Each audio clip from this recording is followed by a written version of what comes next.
Don't get too comfy. Just on a break, you know. Oh, Lordy, Lordy, that coffee goes right through me. What are you doing? Surfing the net to try and hook a man? Alistair Albert told me that Martin Fitzgerald's mistress, Mrs. Wheeler, is the key to tearing Louise and Sheridan apart. I'm just trying to find a clue.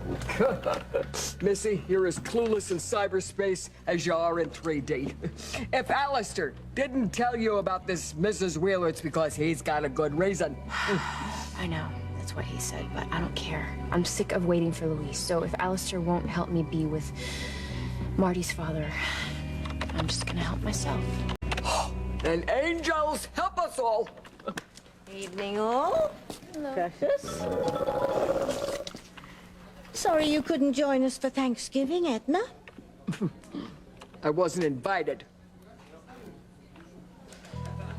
So, Beth, why are you surfing the net for information on Mrs. Wheeler, huh? Tell her, Bethy, huh? Tell Tabs why you're so gaga over Mrs. Wheeler. Marty. Well, since Mrs. Wheeler is involved with his grandfather, Martin, I just wanted to know more about her for Marty's sake. You know. Yes, dear, I know. Come in, Dora. Let me introduce you to El Primo Primate. Precious. Excuse us, ladies. Turtles.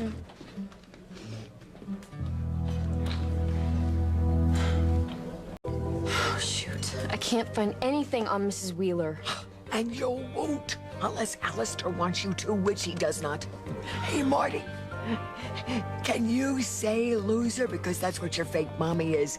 A doozy of a floozy of a loser. Uh-huh. Mother, shut up. You want a lap full of hot coffee, huh? Ah, what's one more stain?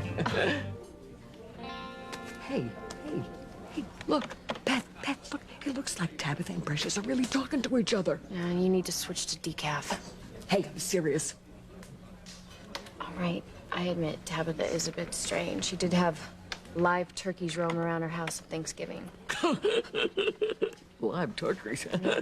Do you know, I can remember when I was a little girl, and Tabitha looks exactly the same as she did then. I don't believe it. No, really, she hasn't aged one bit. I mean, I don't believe you were ever a little girl, Mother. No, she must have had a great plastic surgeon. Boy, maybe I should get nipped and tucked, then I can start dating again. Drawn and quartered. Now be quiet, I gotta think. The internet's a dead end as far as Mrs. Wheeler goes. I don't think I'm gonna be able to use her to break up Louise and Sheridan. Told you so. Wait a minute. Alistair, you know, I could just kill him for knowing how to keep Louise and Sheridan apart and not doing it. That's it. Uh-oh. I know how to keep Louise and Sheridan apart. I'll kill Alistair. So if Alistair died, Louise and Sheridan's wedding would be delayed indefinitely because of the funeral and the official mourning period. I doubt it, Missy. Sheridan has seen her father for the monster that he is. I doubt that she'd mourn him, much less go to his funeral. Oh, I'm sure Sheridan would want to show up just to make sure Alistair was really dead. Some families are so dysfunctional. She should know. Hey, Bethy, you'll come to my funeral, won't you? Oh, Mother, of course I will. Oh. I cannot wait to dance all over your grave. Oh. But first, Alistair Crane has to die. Do you hear that, Dora? Beth wants your grandfather dead.